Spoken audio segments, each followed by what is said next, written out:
Alright. Hey y'all, for those of you who have not had an opportunity to meet yet, my name is Will Hargrove and I'm a junior here at Wake Forest.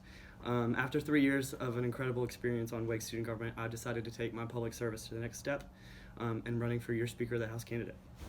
My platform focuses on three main characteristics that I believe Wake Forest student government should be striving to work for as a governing body, each including a number of initiatives to improve upon these concepts. The first of these being transparency. As the governing body of Wake Forest, it is vital that constituents are aware of what student government is doing week by week. As your Speaker of the House, I want to work very closely with our Public Relations Committee to ensure that our weekly minutes are posted on our Facebook page as well as our student government website. Along with this, I want to require a number of office hours for all executive members during the week, as well as a meet and greet next year during orientation with the new exec. Time and time again, constituents forget who they can turn to when they have a concern on campus, and I believe these initiatives are a way to combat this. The second of my three pillars is equity. After 3 years of being on Wake's campus, I've been able to see too quickly that our campus does not look at each student equally. Time and time again, I hear my peers say they saw the football guys, or the soccer girls, or the ROTC guys walking around campus. As Speaker of the House, I want to start an Athlete and ROTC Appreciation Week, in which myself and a few other student government representatives sit down with some of these individuals and get to know them on a personal level. Not which branch they're trying to serve in after they graduate, or what sport they're playing right now, but what they're majoring in, what they're interested in, what they like to do on the weekends. We want to get to know them on a personal level, because I think a lot of us forget sometimes that they're Wake Forest students first too.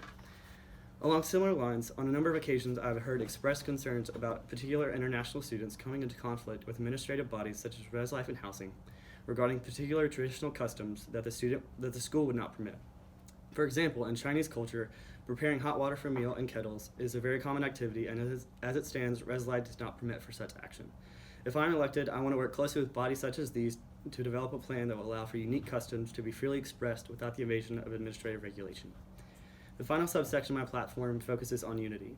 For as long as I've been at Wake Forest, I've seen some strong divisions on campus, and as your Speaker of the House, I want to work to combat some of these separations. If elected, I would develop a cross-campus database, such as a listserv in which leaders of various organizations could more easily contact each other in order to dissolve these social gaps and allow for more collaboration.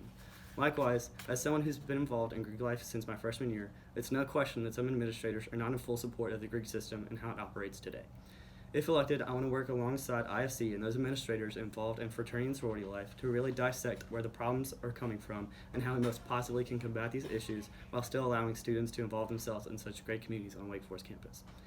I love this school, and I want to do everything I can to make it great. I believe I have the political resume to show my peers that I am more than ready to take on the task of being the next Speaker of the House. Thanks so much for taking the time to listen to me, and I hope to see you all next Tuesday at the voting booth. Thanks.